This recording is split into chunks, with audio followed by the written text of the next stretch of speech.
Hi, I'm Mia, and this is my critical race narrative discussion for this week.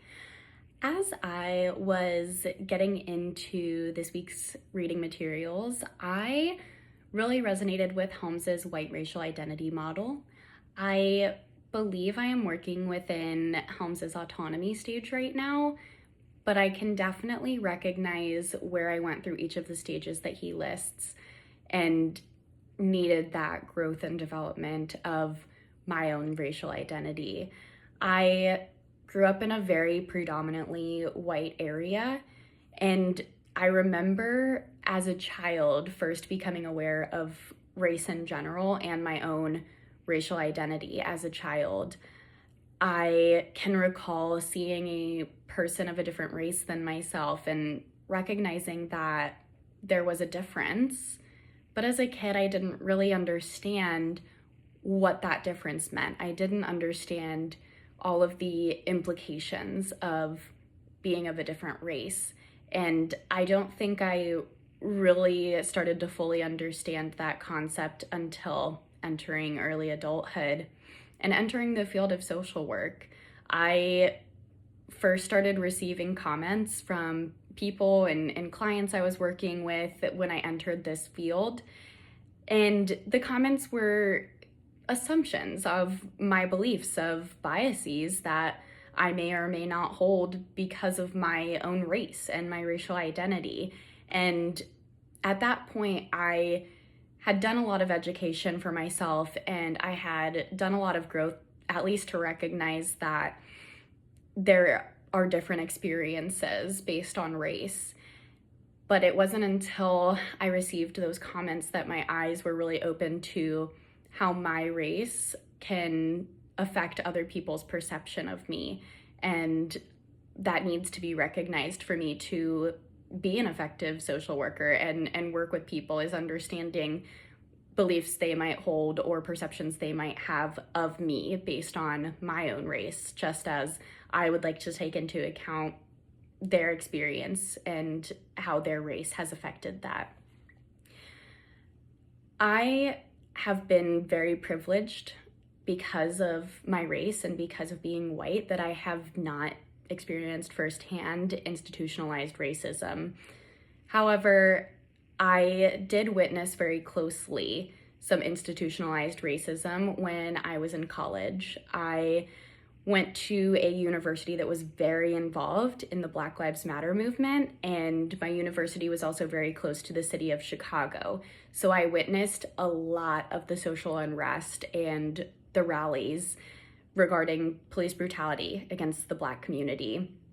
And witnessing these events in my early adulthood, when people are gaining this independent decision making and people are creating a more solid understanding of their own identity and perception of the world around them, I believe this was hugely influential to my life currently, and a huge reason why I am studying social work now. At the time, I was studying psychology, and witnessing these events and the complete injustice really made me want to understand a broader perspective of the human experience than just the psychological aspect.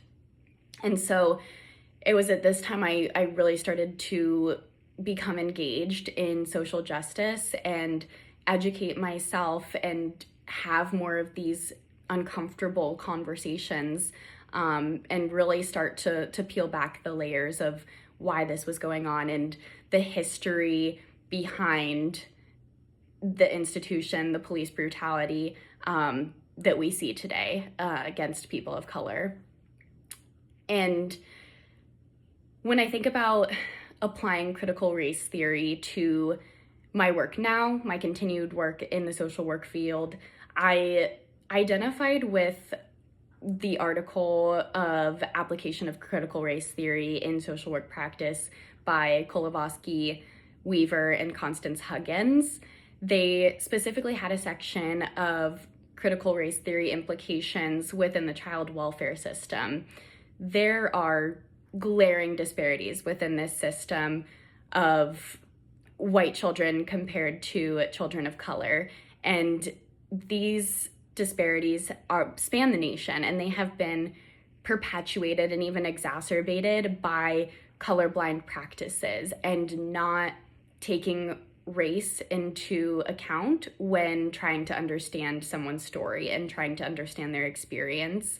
And I think this has been a huge disservice within this system. I currently work with many children and families within this system. I work very closely with the system itself, and I can see these experiences and this disparity firsthand. And so I would like to take what this article was saying in we have to recognize how race affects someone's experiences. And we can't be colorblind. We cannot ignore these disparities any longer. We have to understand the foundation and the power imbalance from which these disparities come from. And colorblind tactics are not helpful. They're only going to be hurtful. And so I hope to bring this awareness within my work currently. I also hope to bring awareness to this as I continue in the social work field.